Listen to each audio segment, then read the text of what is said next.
33. You've heard that it said that those of old, you should not swear falsely. There's 6 of those.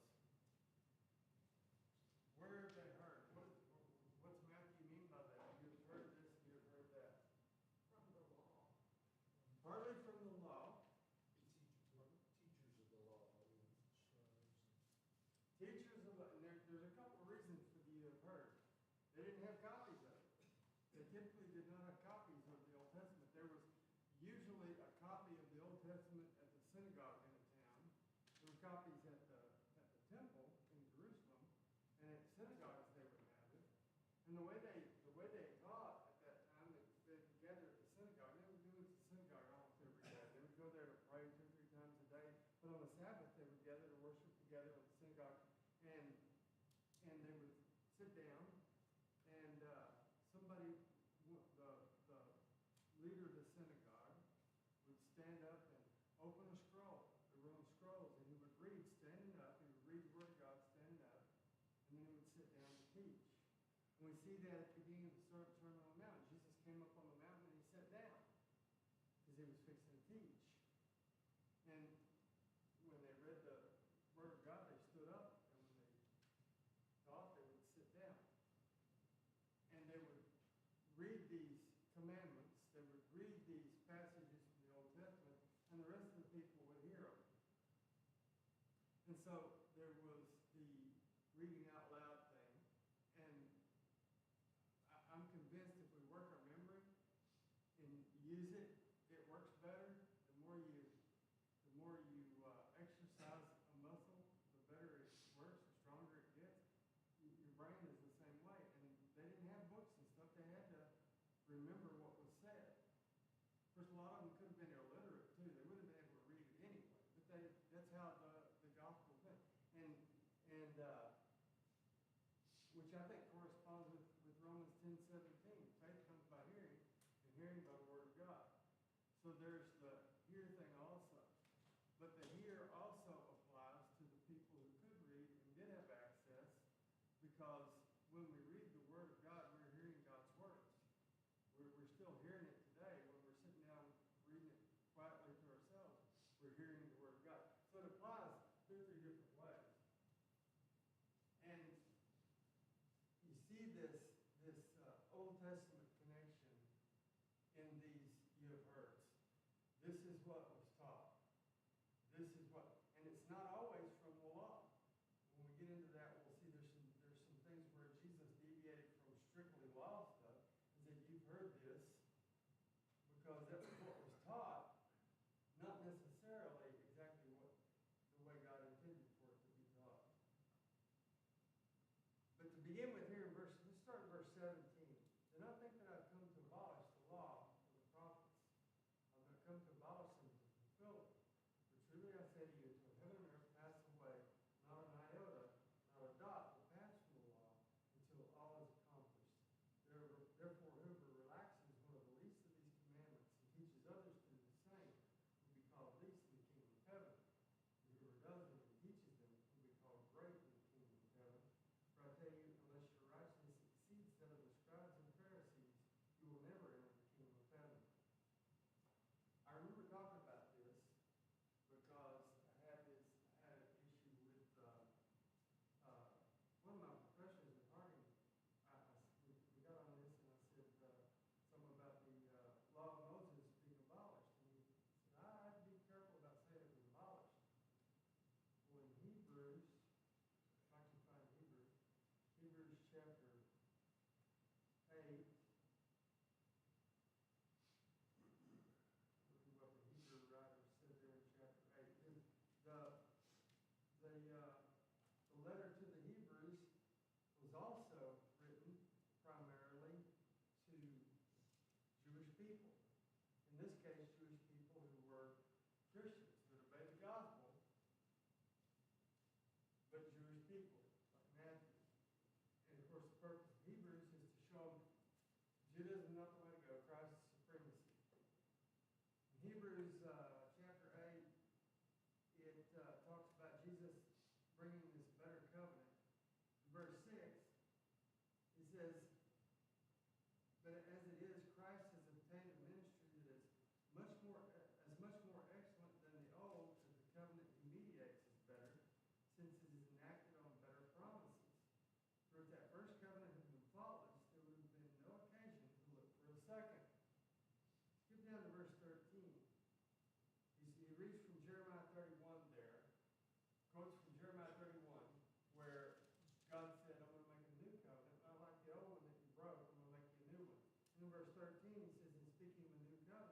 he makes the first one obsolete. And what is becoming obsolete and growing old is ready to vanish away. Does it sound like the law of Moses is obsolete? That's what the Hebrew writer says. Not that it's bad, not that we can't learn from it, not that it was wrong to begin with, but that a new one, a better one has come along. A God-sanctioned, God-established new covenant has come along. But then, how does that correlate with Jesus saying in Matthew 5:17, do not think that I've come to abolish the law or the prophets? Was he not talking about fulfilling, it wouldn't happen after everything is fulfilled, and his death, burial, and resurrection?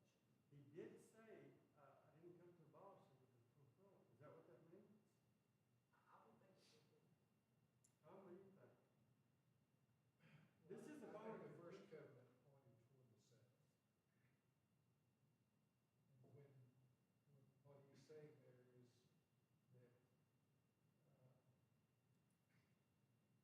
second covenant is a fulfillment of the first. Therefore, things move from that point on. The entire Old Testament points to a Messiah coming. There's going to be a Savior coming. And you can see Jesus throughout the Old Testament. And if you're studying the Old Testament just by itself, it seems to become apparent from my point of view, from our hindsight, that the Messiah that's coming is going to be the Son of God. And that's what we find out in the New Testament. But that's what the Old Testament seems to point to. When the new covenant comes along, then the old covenant has to be replaced. You can't live under both. Read Galatians, you can't live under both. You've got to pick one. And the only one that makes any sense is the newer one. It supersedes the old one. So Jesus has got this teaching here during the time when they were still living under the law of Moses. He's saying, I didn't come to abolish the law. Why would he say that when, in effect, by fulfilling it, he ended up replacing it? It sounds like, maybe it's semantics, but it sounds like it was abolished. Right? I mean, not wiped out where we shouldn't read about it anymore, but we don't live by it anymore. So it abolished it as far as its necessity in our lives to live by it. Why would Jesus say, I didn't come to abolish it, but to fulfill it? What's going on here? Yes, sir. Well, when I was a young man, my dad would say, clean the house. He was like, what? My dad would say, clean the house while we're gone. And we would clean the house. Well, when we got a dishwasher one day, we no longer had to wash dishes because the dishwasher would wash the dishes. And the new law became that we wash dishes with a dishwasher and abolished having to do them by hand. But it's still, there were new laws to follow as well. We automatically knew and understood and assumed that, our job was still to do dishes. It was just to do it a different way. And yes, there were parts of the old, but fulfill is saying, look, there are new things and new ways, and you're going to do those things. But I haven't come to abolish either. You still got to clean the toilet. You still got to, sweep the floors. Yeah. First of all, you're still a young man. Second, Take that. that's a good analogy because the whole point of that is to get the dishes clean, right? Now, a better analogy would be Gary didn't do a very good job washing the dishes by hand, but the dishwasher does a better job. And so the old law did what it was designed to do, but it wasn't designed to get the dishes completely clean. They were temporarily clean under that rule. They had to keep making the sacrifices every so often. If the old covenant could have forgiven sins, that would have been necessary. The new covenant doesn't have to do that. One sacrifice, once for all, for everybody, and done. Because Jesus sacrificed first. So cleaning things, because that's what the whole idea is here. There's a section here at the end of that passage, verse 20. Jesus said, I tell you, unless your righteousness exceeds that of the scribes and Pharisees, you will never enter the kingdom of heaven. Now imagine you're a Jewish person 2,000 years ago, and you hear Jesus say that. What are you going to be thinking? Think Jewish. You know how to think Jewish, don't you? Well, 2,000-year-old Jewish is a little different than today's Jewish, I guess. But if you were, in order to understand what the Bible, how to apply the first century teaching to 21st century Christianity, we've got to make some connections. Who's speaking? What's the setting? Who is being spoken to? What's being said? What's this topic? What's going on here?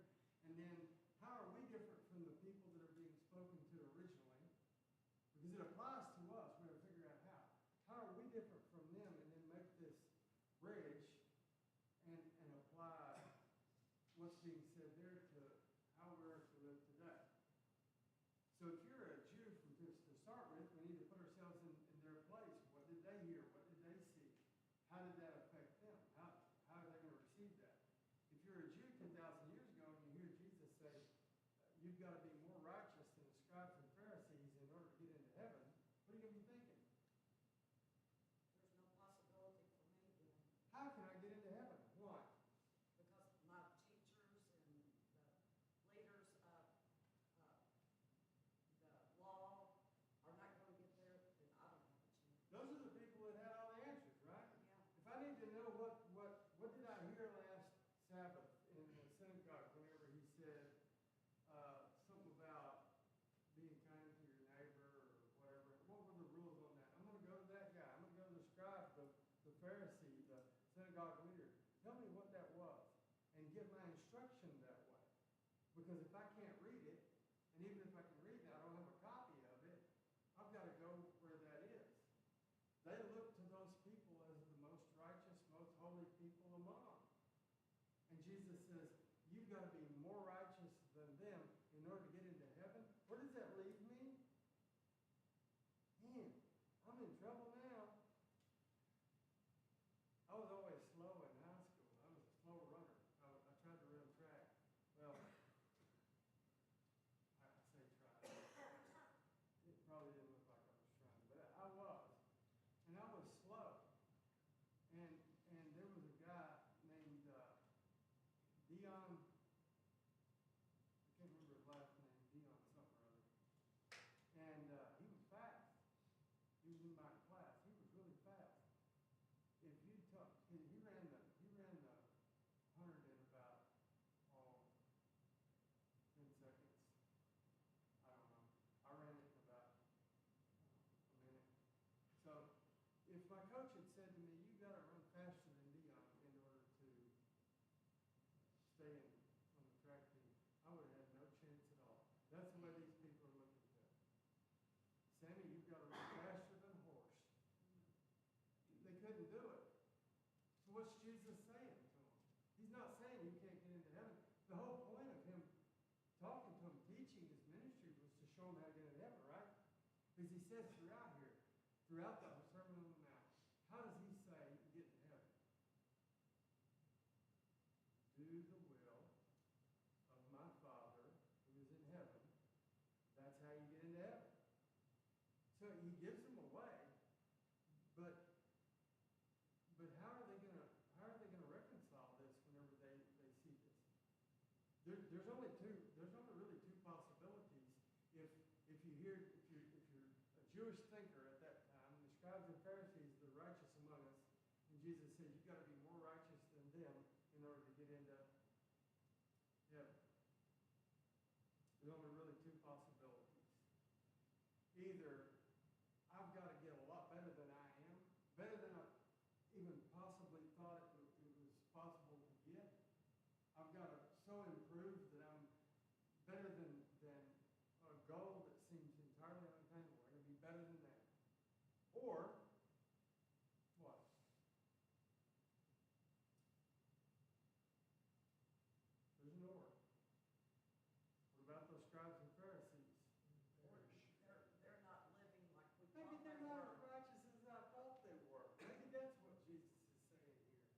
And he goes through a section of things that they have been taught for the rest of this chapter.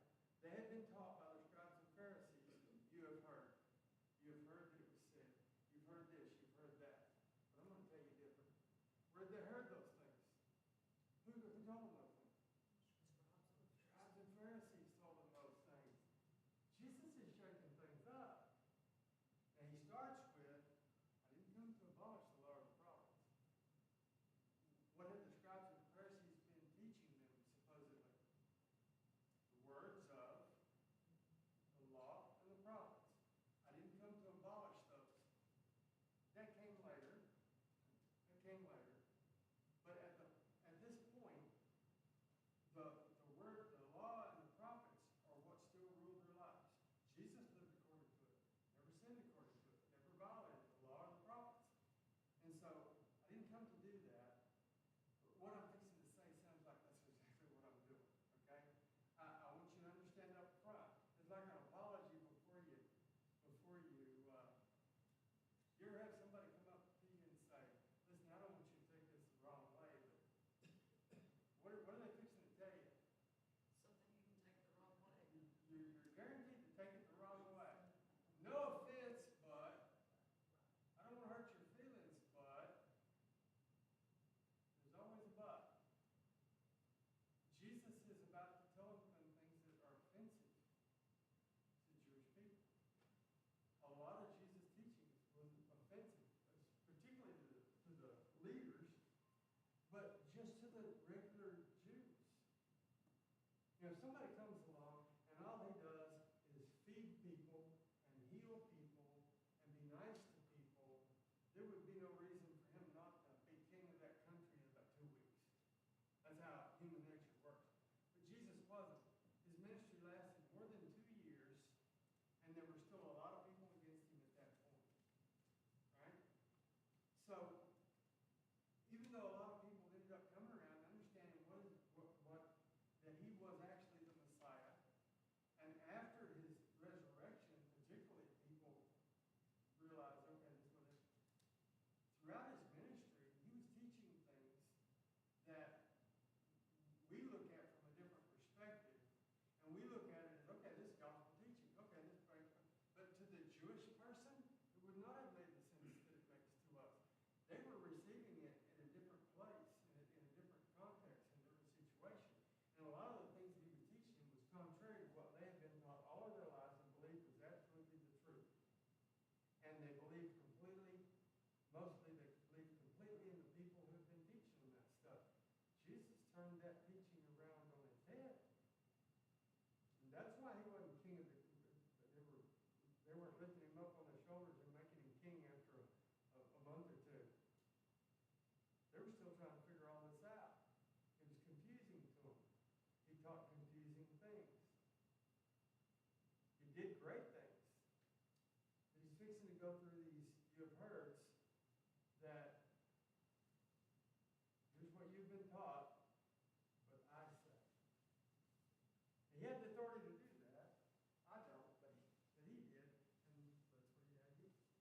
The basic problem is, what he's trying to tell them is they don't understand what righteousness is. Yeah. You know, the scribes and Pharisees thought they were righteous. And he said, you've got to exceed that. It's more something outward. It's more inward. I mean, Well, that's the point that God's been trying to make with man since day one. they were still living under the law of Moses, which was to the outward, somebody on the outside looking in, the law of Moses guaranteed appears to be do this and you'll be righteous. Because that's how God dealt with them. If you'll do these things, then you're righteous. Now, God's purpose was for them to come to a point where they didn't do the things in order to be righteous themselves. They would do the things that God told them because they love God. Not to save myself, but because look what God's done for me. They didn't seem to ever get to that point under Judaism, trying to follow law of Moses. covenant is a little bit different. It's not these outward things. No, we have these things that we do, but we understand that the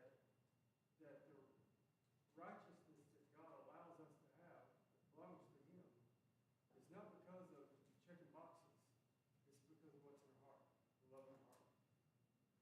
That's where the obedience comes from. That's where the faithfulness comes from. That's where the love of our fellow man comes from. It's not doing these outward things. And so these people have been living under this law where their idea was, I've got to check all the boxes.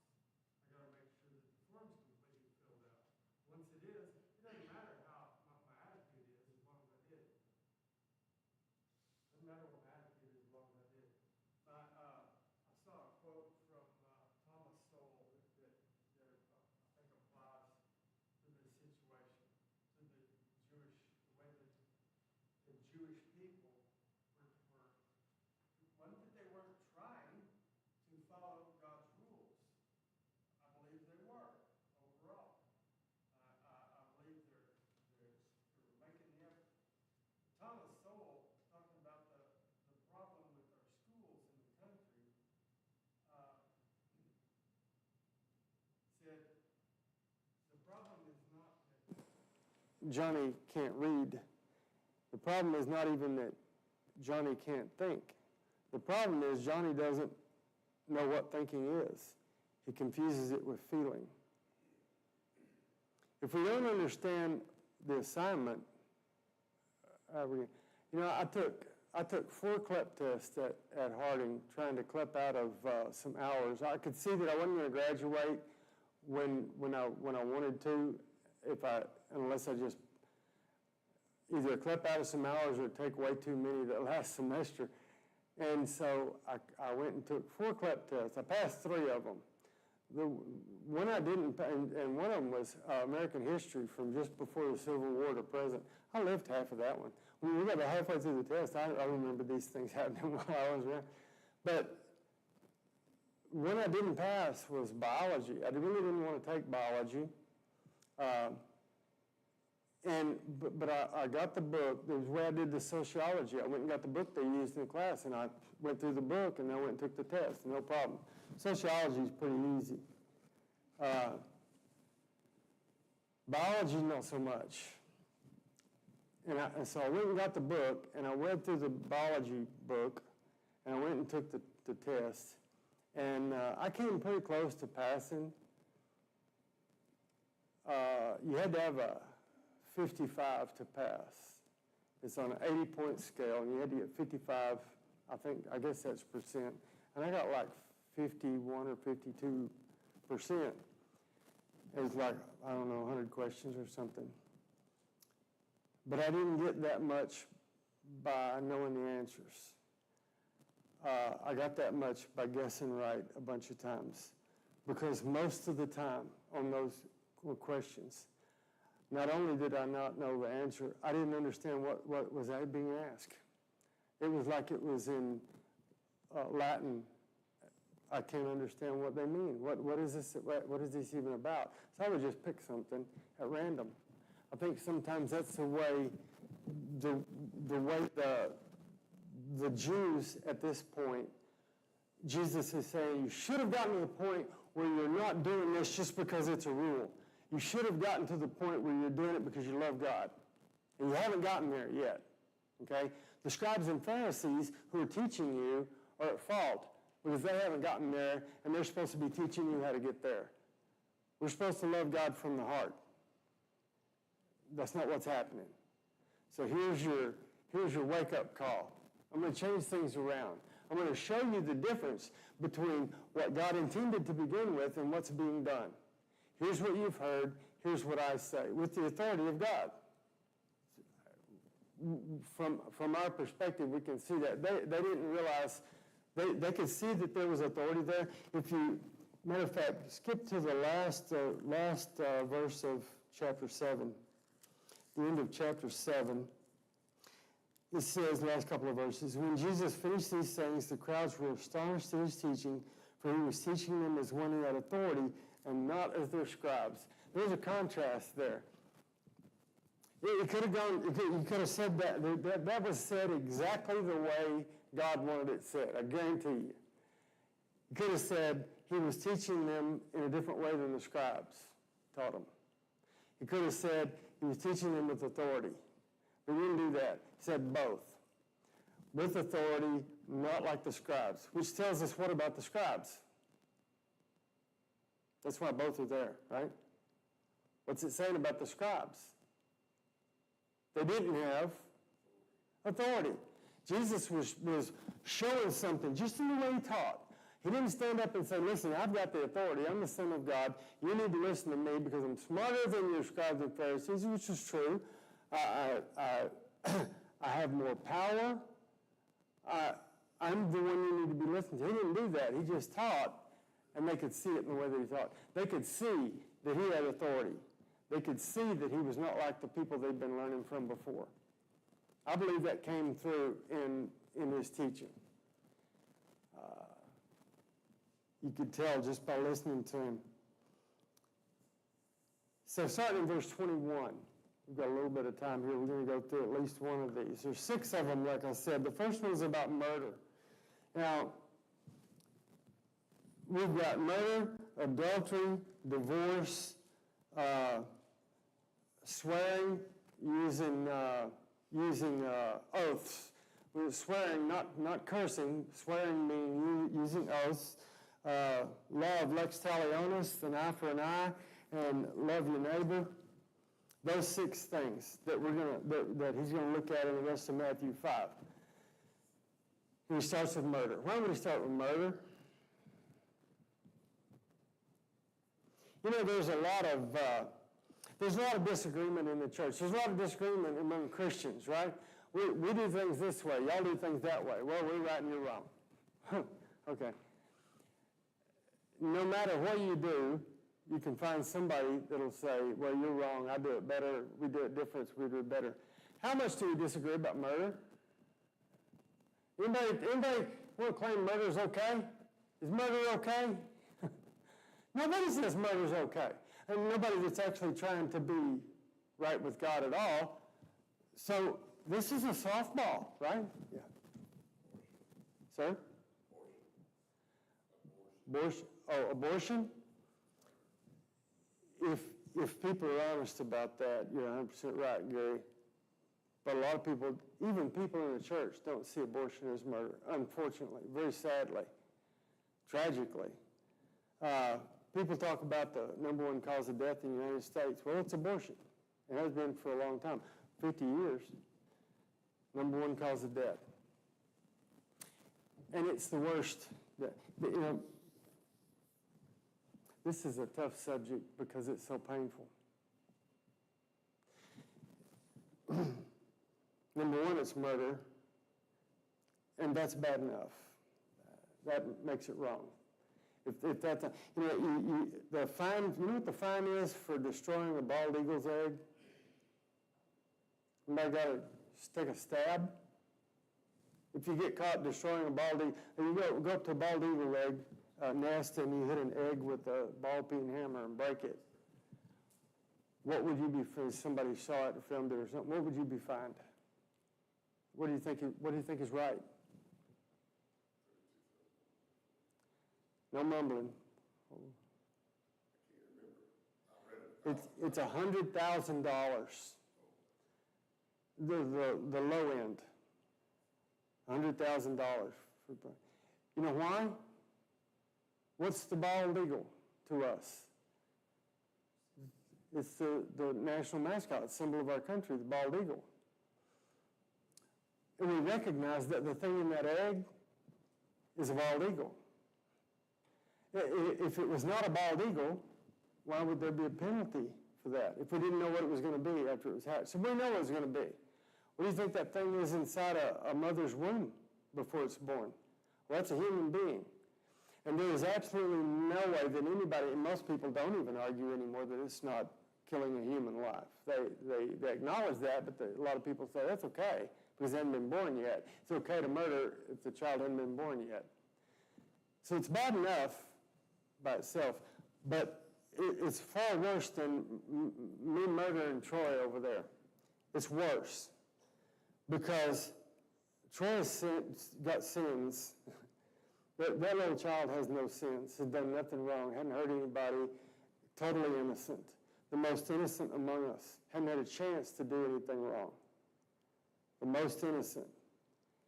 And the child is being murdered by the one person in the world whose entire responsibility is to protect and take care of that child, the mother. That's the most heinous crime I can think of.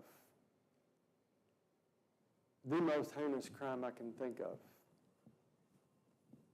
But we're looking at murder here from the standpoint of one adult human murdering another adult human. You can't murder an animal, by the way. It's not possible to murder an animal. You can kill an animal, but you can't murder one. Murder is reserved only for humans.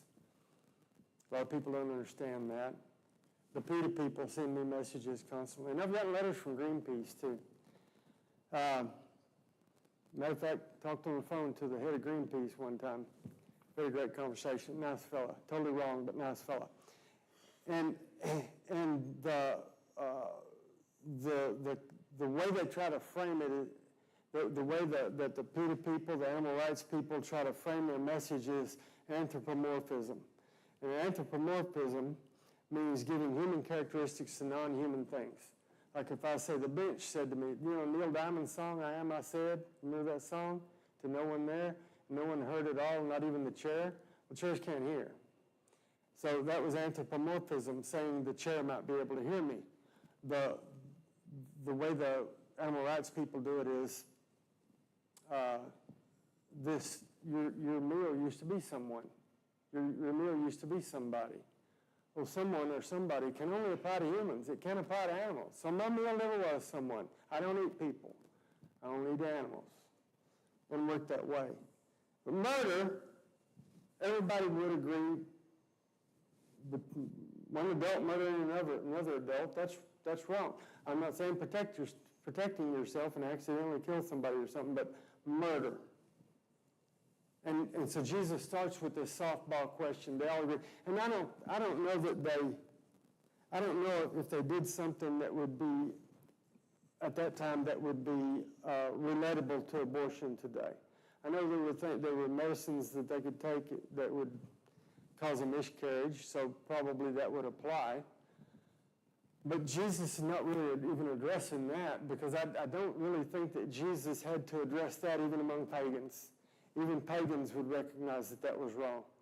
Paul talked about the problem they were having. One of the problems they were having in Corinth, you've got this issue that even the pagans don't allow. Even the pagans recognize that this is awful, and you're proud of it. Well, Jesus doesn't really address that, but I would be willing to bet that even the pagans would say, well, that's a horrible thing, killing that human child. Not that there weren't still people around who worship Baal and sacrifice their children that way, but killing it before it was born was probably looked at more harshly than that, because that was part of their religion. Sacrificing a child to the God was part of their religion. So we're talking about just murder between adults. He says, you've heard that it was said to those of old, you shall not murder, and whoever murders will be liable to judgment. And you can see these Jewish people going, yeah, we've heard that. Yeah, we believe that. Yeah, absolutely. Jesus said, that's what you heard. But I'm going to tell you something else. But I say to you, that everyone who's angry with his brother will be liable to judgment. Who are angry with his brother? We've gone off the rails here. From murder all the way down to anger. That's odd. How does that even fit in together? Where does it come from? It comes from the heart. The anger comes from the heart. The anger that leads to the murder comes from the heart. The anger that leads to resentment, the anger that leads to, I'm mad at Larry because he said something that I didn't like one day, so I'm going to wait till he's not around and I'm going to cut his tires or whatever. I'm going to do something mean to him. That anger comes from the heart. All of these things that he's going to tell them deal with what's in your heart. All of them. We're going to have to pick up there next time because we're out of time. But read the rest of Matthew chapter 5 if you get a chance this next week. It'll take you like 2 minutes. If you got 2 minutes during the week, you can do that. Bow with me and we'll close with a prayer. Heavenly Father, thank you so much for your word, for its guidance, for the love that it shows us that you have for us. Guide us through our worship service. Help us to concentrate our minds.